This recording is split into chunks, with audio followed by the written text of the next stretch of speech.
है। इतने में सोमा ने अपने सारे प्लेट्स को कंप्लीट कर लिया है, जिस वजह से वो यहाँ से जाने लगता है। और तभी हम देखते हैं कि अरीना नाका यहाँ पर नहा रही होती है और सोमा भी अपने मस्ती में उसी दिशा की तरफ जा रहा होता है, लेकिन अचानक से वो दोनों आपस में टकरा जाते हैं। अब अरीना यहाँ पर बहुत ही घबरा जाती है, क्योंकि असल में वो बाथरूम में गाना गा रही थी और सोचती है कि इस पाइनएप्पल की शक्ल ने मेरे गाने को सुन तो नहीं लिया है ना। लेकिन सोमा कहता है कि उसने अरीना के गाने को सुन लिया है और वो उसे अपने साथ कार्ड खेलने के लिए बुलाता है। लेकिन अरीना कहती है कि वो हमेशा काम पर फोकस करती है और ऐसे बेकार की चीजों के लिए उसके पास टाइम नहीं है। लेकिन तभी यहाँ पर हिसाको पहुँच जाती है और पूछती है कि हम यहाँ पर क्या कर रहे हैं, जिस पर अरीना थोड़ी सी परेशान हो जाती है और कुछ भी कहने से मना करती है। जिसके बाद सोमा यहाँ से जाने लगता है और कहता है कि मैं जानबूझकर थोड़ी ना अरीना के ऊपर चढ़ा था। लेकिन इसे सुनकर हिसाको शॉक हो जाती है, लेकिन अरीना कहती है कि ऐसा कुछ भी नहीं है। लेकिन इसके बाद में जाने के बाद हम देखते हैं कि जीन डोजिमा यहीं पर मौजूद होते हैं और कांग्रेट्स करते हैं, क्योंकि हमने 50 प्लेट्स को इतनी जल्दी कंप्लीट कर दिया है। और कहते हैं कि वो यहाँ पर कई सालों से आ रहे हैं, लेकिन उनके नहाने से पहले कोई भी स्टूडेंट यहाँ पर नहीं आ पाता है। लेकिन पिछले साल टोचकी नंबर 7 यहाँ पर जाने से पहले पहुँच गया था, जिसका मतलब है कि वो यहाँ पर सातोशी इशिकी के बारे में बात कर रहे हैं। लेकिन तभी सोमा को याद आता है कि अरीना उससे भी पहले से यहाँ पर नहा रहा था, जिसका मतलब है कि उसने अपने 50 प्लेट्स को सोमा से भी जल्दी कंप्लीट कर लिया था। जिसके बाद डोजिमा अरीना के बारे में भी बताने लगते हैं। अरीना बचपन से ही किसी भी खाने को सिर्फ टेस्ट करके ही बता सकती थी कि इस खाने को कहाँ से लाया गया है,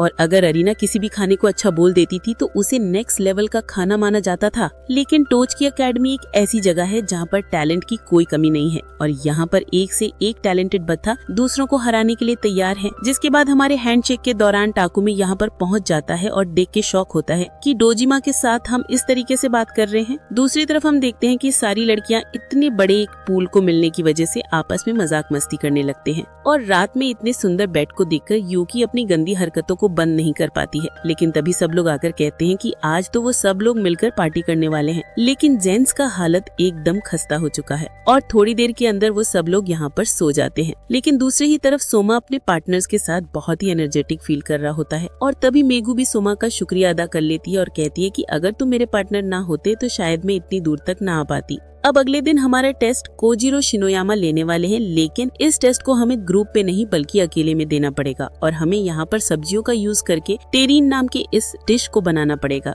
और इसके एग्जैक्ट रेसिपी को हमें ऑलरेडी दिया गया है। और कोजिरो बता देते हैं कि अगर कोई किसी का भी मदद करता है तो उन दोनों को ही यहाँ से निकाल दिया जाएगा। जिसके बाद सारे बच्चे सब्जियों को लेने के लिए आपस में हड़कंप मचाने लगते हैं। अब मेगुमी बहुत ही डरी हुई होती है, लेकिन सब्जियों को चूज करने में अपने पूरे पावर को लगा देती है। लेकिन वो देखती है कि यहाँ पर जितने भी कॉलीफ्लावर्स मौजूद हैं वो सभी खराब हो चुके हैं और अगर वो इन्हें यूज करती हैं तो उसका डिश यहाँ पर बेकार बन जाएगा। लेकिन वो किसी से मदद भी नहीं मांग सकती है, जिसका मतलब है कि उसे खुद ही कोई रास्ता निकालना पड़ेगा। लेकिन इतने में दो बच्चों को सिर्फ बात करने के लिए यहाँ से निकाल दिया जाता है और हम देखते हैं कि जीन डोजिमा यहीं पर इन सारी चीजों को देख रहे होते हैं। जिसके बाद उन सभी के खाने को यहाँ पर टेस्ट किया जाता है और सोमा को एक ही टेस्ट में पास किया जाता है, लेकिन उसके अगले बच्चे को फेल किया जाता है। वो बच्चा कहता है कि अगर उसे एक और मौका मिलता है तो वो यहाँ पर पास हो जाएगा। लेकिन कोजिरो उसे याद दिलाते हैं कि उनके पास ज्यादा टाइम नहीं है और सब्जियां भी खराब हो चुकी हैं, तो वो चाहे तो अपना दूसरा ट्राई कर सकता है, लेकिन इसका कोई फायदा नहीं है। दूसरी तरफ मेगुमी भी फाइनली अपनी डिश को कंप्लीट कर लेती है, लेकिन उसके खाने को टेस्ट करके उसे यहाँ पर फेल किया जाता है और कहते हैं कि तुमने यहाँ पर एक बेकार की क्वालिटी के कॉलीफ्लावर को चूज किया है, लेकिन तुमने इसे खाने लायक बनाने के लिए इसे विनेगर के साथ बॉईल किया है।